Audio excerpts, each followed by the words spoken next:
저 옆에 분과 인사 나눕니다. 오늘은 참으로 좋은 날입니다. 예수님 안에서 좋은 일이 있습니다. 오늘 전 여러분과 함께 빌립보서 2장 1절로 5절 말씀을 가지고 예수 그리스도의 마음을 품으라, 이 같은 제목으로 함께 말씀의 은혜를 나누기 원합니다. 제목을 한번 크게 따라 주시기 바랍니다. 예수 그리스도의 마음을 품으라. 예수 그리스도의 마음을 품으라.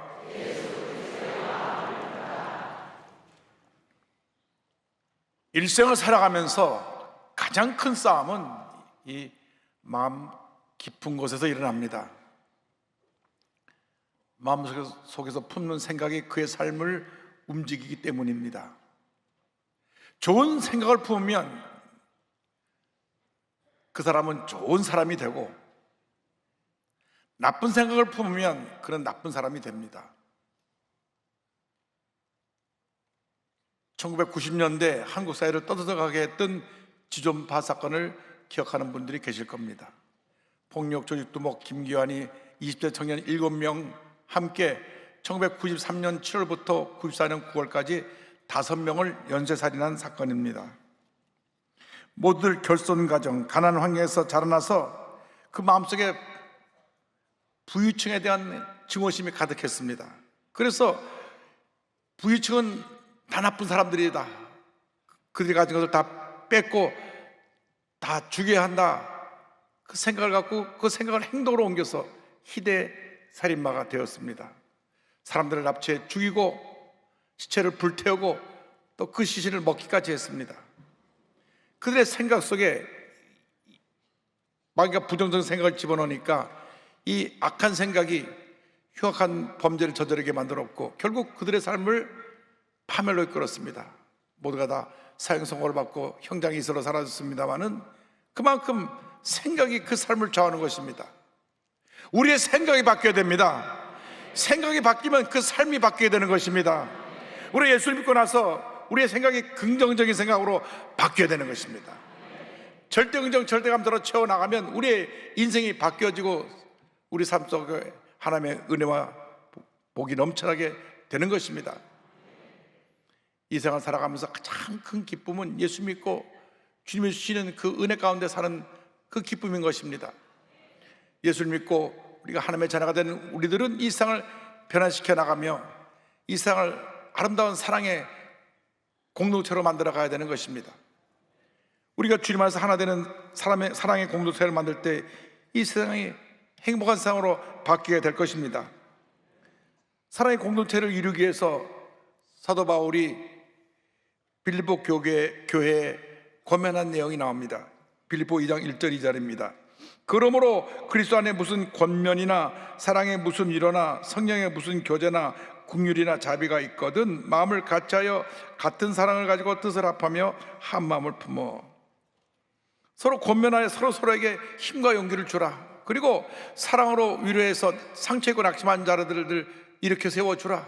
그리고 성령 안에서 교제하며 고난당한 자들에게 긍휼과 자비를 베풀라고 사도 바울은 권면합니다. 이 모든 일에 우리가 사랑 안에서, 그래서 사랑으로 하나됨을 이루어야 되는 것입니다.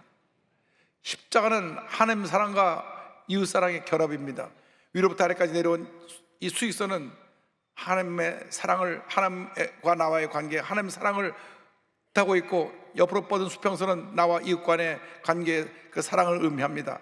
그래서 예수님께서 가장 귀한 것이 하나님 사랑하는 것이고 그 다음에 이웃 사랑이라고 친히 말씀하셨습니다. 마태복음 22장 37절 39절입니다. 예수께서 이르시되 내 마음을 다하고 목숨을 다하고 뜻을 다하여 주 너의 하나님을 사랑하라 하셨으니 둘째도 그와 같으니 내 이웃을 내 자신같이 사랑하라 하셨으니. 우리가 늘 십자가를 바라보면서 예배를 드리는데 하나의 상징이 아니라 그것이 여러분의 삶의 실천이 되고 삶의 모습이 되기를 바랍니다.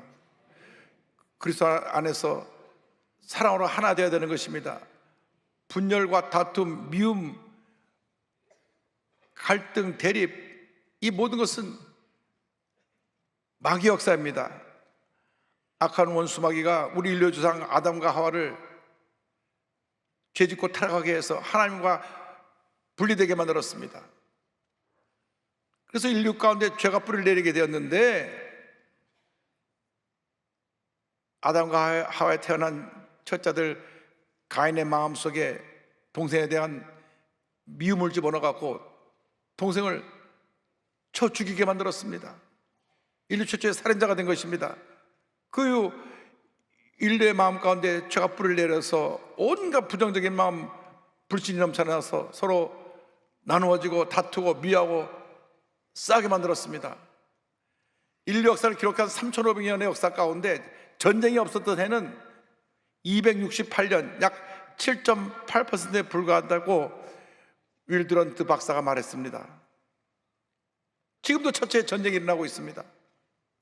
다 인간의 욕심 때문에 끊임없이 서로 다투고 싸우는 것입니다. 성경은 서로 물고 뜯으면 같이 다 망한다고 경고하고 있습니다. 갈라디아서 5장 15절입니다. 만일 서로 물고 먹으면 피차 멸망할까 조심하라. 우리 한국 사회가 근본적으로 변화되어야 되는 것은 너무나 편결하게 하고 물고 뜯고 싸우는 것입니다. 우리들이 그리스도의 사랑 하나 되어서 국민 대통합을 이뤄나가야 하는 것입니다. 예수께서 마지막 만찬 자리에서 서로 사랑하라고 하는 새 계명을 주셨습니다. 요한복음 13장 34절 35절입니다. 새 계명을 너에게 주노니 서로 사랑하라. 내가 너희를 사랑한 것 같이 너희도 서로 사랑하라. 너희가 서로 사랑하면 이로써 모든 사람이 너희가 내 제자인 줄을 알리라. 간곡히 부탁하셨습니다. 너희가 서로 사랑해라. 사랑해야 너희들이 나의 참 제자가 될 것이다. 그리고 십자가 달리기 전에 마지막으로 대지상에 기도를 드린 기도가 요한복음 17장에 길게 나와 있는데, 그 기도 속에서도 우리로 하나 되게 해달라는 간곡한 그 기도를 하나님께 올려드립니다. 요한복음 17장 11절 21절입니다. 나는 세상에 더 있지 아니하오나 그들은 세상에 있사옵고 나는 아버지께로 가옵나니 거룩하신 아버지여 내게 주신 아버지의 이름으로 그들을 보존하사 우리와 같이 그들도 하나가 되게 하옵소서. 아버지여 아버지께서 내 안에 내가 아버지 안에 있는 것 같이 그들도 다 하나가 되어 우리 안에 있게 하사 세상으로 아버지께서 나를 보내신 것을 믿게 하옵소서. 예수님은 제자들이 한 마음 되지 못할 것을 아시고 안타까운 마음으로 저들이 하나 되게 하옵소서, 하나 되게 하옵소서 그렇게 기도하시는데 2000년이 지난 지금도 우리가 하나가 되지 못하고 서로 물고 뜯고 싸우고 있으니 얼마나 잘못된 것입니까? 우리 일처만 크리스찬들이 가슴을 치고 회개하고 우리 국민 갈라져 있는 이 모든 상처 입은 마음을 싸매고 하나 되는 이 놀라운 역사를 이뤄나가는 우리 모두가 되어야 할 것입니다. 에베소 4장 3절에 말씀합니다. 평안에 매는 줄로 성령이 하나 되게 하신 것을 힘써 지키라. 하나가 되어야 되는 것입니다. 분열과 다툼은 마귀 역사예요. 하나 되면 성의 역사인 것입니다. 서로 하나 되어서 서로를 존중하고 서로를 위해주면서 아름다운 사랑의 공동체를 이루어가야 할 것입니다. 빌립보서 2장 3절에 말씀합니다. 아무 일이든지 다툼이나 허용으로 하지 말고 오직 겸손한 마음으로 각각 자기보다 남을 낮게 여기고, 우리가 신앙생활 하면서 다툼이나 허용으로 하지 말라 그랬습니다.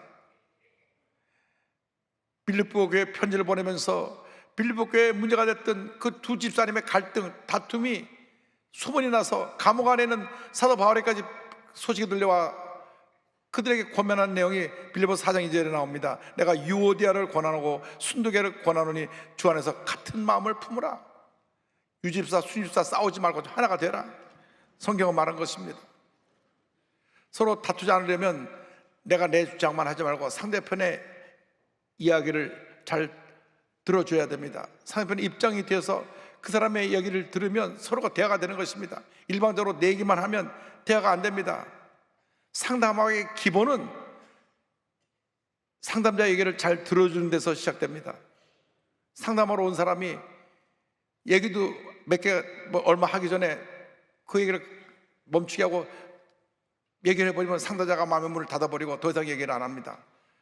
상담자가 마음껏 얘기를 다 하도록 다 들어줘야 됩니다. 상담자는 자기의 마음의 상처를 얘기하면서 스스로 치료함을 받는 것입니다. 그렇습니다. 우리가 상대편 얘기를 들어줄 때 그 사람의 마음이 치료되고 그 사람이 자기가 존중이 여기에 만나는 것을 알게 되고 문제를 스스로 해결할 수 있는 능력을 갖게 되는 것입니다. 그러기 위해서는 우리가 먼저 낮아져야 합니다. 주님 안에서 겸손해야 됩니다. 겸손은 성숙한 신앙인의 모습이며 신앙인의 최고의 덕목인 것입니다. 잠언서 18장 12절로 말씀합니다. 사람의 마음에 교만은 멸망의 선봉이요 겸손은 존귀의 길잡이니라. 언제나 사람을 대할 때 내가 좀 더 배웠다고, 내가 좀 더 가졌다고, 내가 좀 더 높은 위치에 있다고 상대편을 무시하고 업신여기면 안 되는 것입니다. 상대편을 존중해야 됩니다. 진정한 지도자는 힘을 가졌다고 힘을 마음대로 휘두르는 것이 아니라 그 힘으로 섬기는 자들입니다. 힘을 가진 사람이 마음대로 자기 힘을 휘두르면 독재자가 되고, 힘을 가진 사람들이 약자를 섬기면 성군이 되는 것입니다. 기독교 신앙으로 무장되었던 간디는 비폭력, 평화주의로 그 갈등 많고 늘 싸우고 문제 많았던 인도를 하나로 통합시켰습니다. 예수님이 이 땅을 오셔서 겸손과 사랑으로 온 세상을 품으신 것입니다. 우리가 예수를 믿는다고 하면서 예수님이 하시는 만분이라도 닮아가야 되는데 우리는 그렇지 못합니다. 늘 나 자기밖에 모릅니다. 주님 말씀하십니다. 마태복음 11장 29절입니다. 나는 마음이 온유하고 겸손하니 나의 멍에를 메고 내게 배우라. 그리하면 너희 마음이 쉼을 얻으리니. 한평생 내가 최고라고 하는 이 교만과의 싸움이 내 삶의 숙제입니다. 제잘난 맛에 산다 그러는데 그것은 아직 초보적인 신앙에 불과합니다. 이제는 내 속에서 주님이 존귀게 되시고 주님의 영광이 나타나야 되는 것입니다. 하나님은 교만한 자를 물리치시고 겸손한 자를 택하여서 하나님의 위대한 일을 이루십니다. 야고보서 4장 6절입니다. 그러나 더욱 큰 은혜를 주시나니 그러므로 이르실 때 하나님이 교만한 자를 물리치시고 겸손한 자에게 은혜를 주신다 하였느니라. 우리가 이웃을 사랑하고 돌볼 때 주님의 기쁨이 충만하게 되는 것입니다. 우리 삶에 주님의 기쁨이 충만해야 됩니다. 마음에 기쁨이 넘쳐나야 우리가 모든 일을 잘 감당할 수 있는데 우리 대한민국의 사람들 마음에 기쁨이 없습니다. 너도 나도 마음에 여러 가지 일로 염려, 근심, 걱정이 가득합니다. 6명 중에 1명이 우울증 증세가 있다고 해서 우리나라 자살률은 OECD 국가 중에 1위입니다. EU 국가의 거의 2배 차이로 많습니다. 매일 40명이 자기 목숨을 끊고 있습니다. 그들 마음에 기쁨이 없습니다. 마음에 스트레스가 쌓이니까 결국 인생을 포기하고 마는 것입니다. 그 인생이 천하보다 귀한 인생이 그렇게 자기 목숨을 포기하고 많은 이웃에게 고통과 슬픔을 주는 것은 참 안타까운 일입니다. 그들을 회복시키기 위해서 우리 먼저 주님의 기쁨으로 충만해야 될 것입니다. 주님의 기쁨으로 충만해서 우리가 우리 이웃을 사랑으로 섬겨야 됩니다. 빌립보서 2장 4절입니다. 각각 자기 일을 돌본 대로 또한 각각 다른 사람들의 일을 돌봐 나의 기쁨을 충만하게 하라. 그리스도인들이 먼저 자신의 일에 최선을 다하고 충실하고 그리고 나서 이웃을 잘 섬겨야 됩니다. 자기 자신의 위치에서 맡긴 일을 잘 감당해야 됩니다. 학생은 학생으로, 직장인은 직장인으로, 사업가는 사업가로, 의사는 의사로, 예술인은 예술인으로, 자영업자는 자영업자로 각자 위치에서 최선을 다하고 그리고 이웃들, 사회적 약자들을 섬겨야 되는 것입니다. 이 세상을 살아가는 동안에 성실한 사람을 이길 사람이 없습니다. 내가 제일 먼저 하나님 앞에 성실하고 이웃을 사랑으로 섬길 때 하나님의 은혜와 복이 임하게 되는 것입니다. 로마서 15장 2절입니다. 우리 각 사람이 이웃을 기쁘게 하되 선을 이루고 덕을 세우도록 할지니라. 사랑으로 이웃을 섬길 때 주님의 기쁨이 충만하게 되는 것입니다. 요한복음 15장 11절입니다. 내가 이것을 너에게 이름은 내 기쁨이 너희 안에 있어 너희 기쁨을 충만하게 하려 함이라. 주님 안에서 하나 되고 겸손하고 충성할 수 있는 비결은 예수 그리스도의 마음을 소유하는 것입니다. 그래서 빌립보서 2장 5절에 사도 바울이 간곡히 권면합니다. 너희 안에 이 마음을 품어라. 곧 그리스도 예수의 마음이니. 우리가 알면서도 그렇게 되지 못하는 게 우리의 숙제입니다. C.S. 루이스가 그에 져서 순전한 기독교에서 말합니다. 모든 그리스도인은 작은 그리스도가 되어야 한다. 그리스도인이 되는 목적은 오직 이것 하나뿐이다. 다시 말하면 우리가 예수 믿고 나서 예수님처럼 살아야 된다는 것입니다. 그런데 이상의 많은 크리스천들이 예수님처럼 살지 못하니까 사회로부터 비난을 받는 것입니다. 욕을 먹고 있는 것입니다. 우리 자신이 먼저 깨어지고 낮아져서 예수님 모습을 닮아 하나님 영광을 나타내는 주님의 귀한 일꾼으로 변화되어야 되는 것입니다. 내가 예수님 모습을 닮은 모습으로 이웃을 섬길 때 이웃으로부터 존경받게 되고 사랑을 받게 되고 이웃을 변화시키는 영적인 지도자로 쓰임을 받게 되는 것입니다. 한평생 예수님을 가장 닮은 모습으로 이 땅에 오셔서 사회적 약자를 섬기다 세상을 떠나신 대천덕 신부님, 그분의 삶을 소개하기 원합니다. 1918년에 중국 산동성 제남에서 장로교 선교사 부부의 아들로 태어나 어린 시절 중국 북부와 당시 일본 치하했던 조선에서 보냅니다. 선교사 자녀들이 다녔던 평양 외국인 학교에서 공부하고 1935년 미국으로 건너가서 데이비슨 칼리지에서 신학사 학위를 받고 프린스턴 신학교와 사우스 대학교에서 공부를 하여 석사과정 졸업 후 성공회 사제가 됩니다. 1957년에 한국에 와서 현 성공회 대학교의 전신인 성 미카엘 신학원의 원장으로 봉사하다가 1964년 안신년을 맡게 되는데 그때 하나님께 기도할 때 하나님께서 말씀하십니다. 너는 이 땅에 선교사로 섬기러 온 것이다. 그는 주님의 음성을 듣고 신학원 원장 자리를 내려놓고, 요즘 말하면 대학교 총장 자리 내려놓고 저 깊은 산속으로 들어갑니다. 1965년 강원도 태백시의 정성군 하사밀이 깊은 산골로 들어가서 예수원을 건립합니다. 한국에서 오지 중에 오지였던 이곳은 당시 교통편이 없어서 하루길을 걸어 들어가서 그 두메 산골에서 대적 신부님이 가족이 예수원을 세우고, 그리고 그 지역에 살고 있는 가난한 시골 사람들을 37년 동안 섬겼습니다.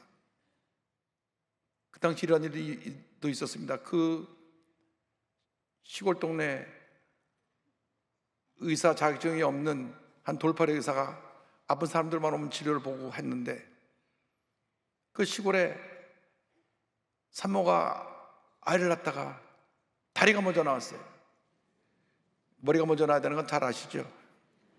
다리가 한쪽 다리가만 나왔는데, 한쪽 다리가만 나와 걸리니까 아무리 잡아당겨도 피만 흘러가고 산모도 죽어가고 아이도 죽어가게 생겼는데, 이 돌팔이가 어떻게 할지 모르니까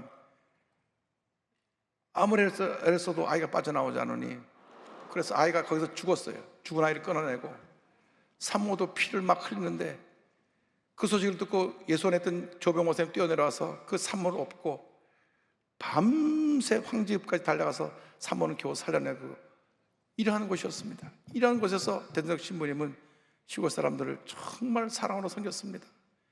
온 세계를 다니며 구물자 얻어와서 다 나눠주고, 자기 딸은 그 산골 학교에 보내니까 아이들이 평생 처음으로 외국 아이를 보니 머리는 노랗고 눈은 파라니까 학교만 가면 머리끄덩이 잡아다니고 뒤에서 찔러보고, 그렇게 그 아이가 거기서 자라났습니다.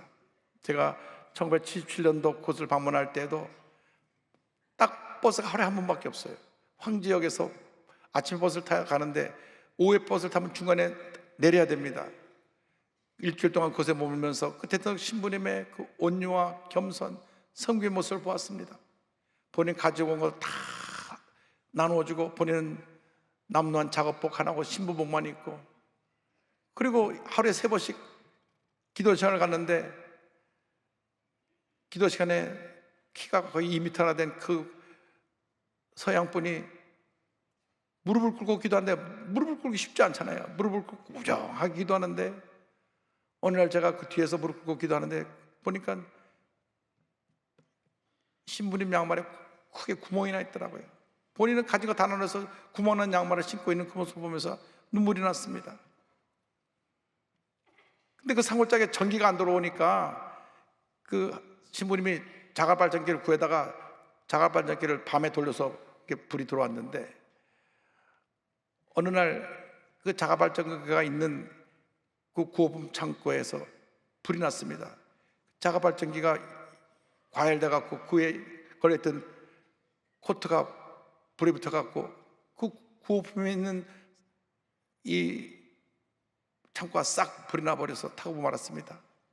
당시 예손 원장이었던 대전신문이 서울에 말씀 전화가 있는데 그 전체 예손을 관리하고 있던 조병 목사님은 난리가 났습니다. 모든 게 다 버렸으니 워낙 산골이라 소방차가 오기 전에 다 버리고 말았습니다.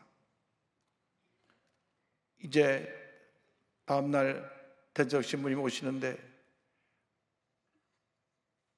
황제에 내려서 버스를 타고 이렇게 들어오시는데 조병 목사님은 너무너무나 마음이 조마조마합니다. 어떻게 말씀을 드려야 될지, 그렇게 귀하게 온 세계를 다니며 모았던 구호품을 다 제 때문에 되게 만들었으니, 그래서 이제 하사미에 내려가고 산길로 30분 이상 걸어 올라가야 되는데 중간쯤 왔을 때 머뭇거리다가 얘기를 했습니다. 신부님, 물품 보관 창고에 불이 나서 그만 신부님께서 힘들게 얻어오신 모든 구호품이 다 탔습니다. 죄송합니다. 꼼꼼히 살피지 못한 제 불찰입니다. 그 얘기를 듣고 있던 대전신문이 반대소를 지으면서 하하 웃으시면서 그래도 할렐루야! 할렐루야!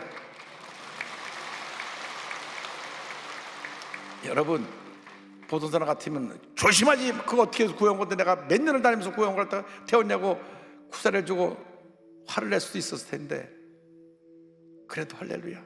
그건 정말 예수님을 닮은 작은 예수였습니다. 여러분, 인생을 그렇게 살아가시기 바랍니다. 뭐 누구 잘못했다고 성내고 화내고 싸우지 말고 그래도 할렐루야, 용서하고 사랑하며 살아가는 여러분보다 되시기를 주님의 이름으로 축원합니다. 찬송 288장 함께 찬양하겠습니다. 예수를 나의 구주 삼고 성령과 피로써 거듭나니 이 세상에서 내 영혼이 하늘의 영광 누리도다. 이것이 나의 간증이요, 이것이 나의 찬송일세. 나 사는 동안 끊임없이 구주를 찬송하리로다. 주 안에 기쁨 누림으로 마음의 풍랑이 잔잔하니 세상과 나는 간 곳 없고 구속한 주만 보이도다. 이것이 나의 간증이요, 이것이 나의 찬송일세. 나 사는 동안 끊임없이 구주를 찬송하리로다. 여러분 모두 작은 예수의 삶을 사시기를 주님의 이름으로 축원합니다. 기도하겠습니다. 사랑과 은혜와 자비가 무한하신 하나님 아버지, 한 번뿐인 짧은 인생 지나가면서 내 뜻과 내 고집대로 내 욕심을 이루게 살아가는 인생이 아니라 주님의 뜻을 이루어가는 작은 예수와 같은 삶을 살아가는 저희 모두가 될 수 있도록 주님 은혜 내려 주옵소서. 예수님의 이름으로 기도 올리옵나이다. 아멘.